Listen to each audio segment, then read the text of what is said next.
It's become a grim routine. Survivors pick through the rubble of a bombed-out shell of a building. A nearby hospital is overwhelmed. The funerals begin almost immediately, and witnesses recount the horror. We heard 5 missiles hitting the school. I went out running and found the fire burning in 3 classrooms. My father was directly hit by the missile, and my uncle and 2 cousins were martyred. But the United Nations made clear the Israeli airstrike on this school-turned-shelter, housing about 6,000 people in central Gaza, should not be routine. It's just another horrific example of the price that civilians are paying, who are being forced to move around in sort of a death circle around Gaza, trying to find safety. The shelter was run by the United Nations relief agency UNRWA. The Israeli military claims it was being used as a staging area for Hamas.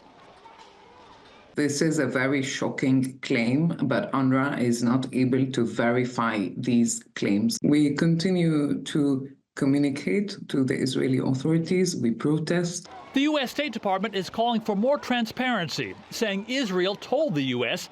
that its military was using a precision strike to target 20 to 30 members of Hamas. At the same time, we've seen the reports on the ground. We've seen the videos from the ground. We've seen the claims that 14 children were killed in this strike. And certainly when you see, if that is accurate, that 14 children were killed, those aren't terrorists. Meantime, ceasefire talks continue in Qatar and in Egypt.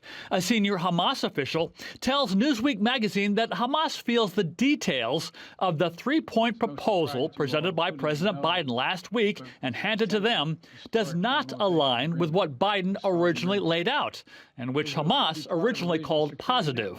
And since then, both Hamas and Israel have hardened their positions on what they expect from a ceasefire. But, as has been asked before, will the horror of another mass death in Gaza be enough to get to the ceasefire finish line?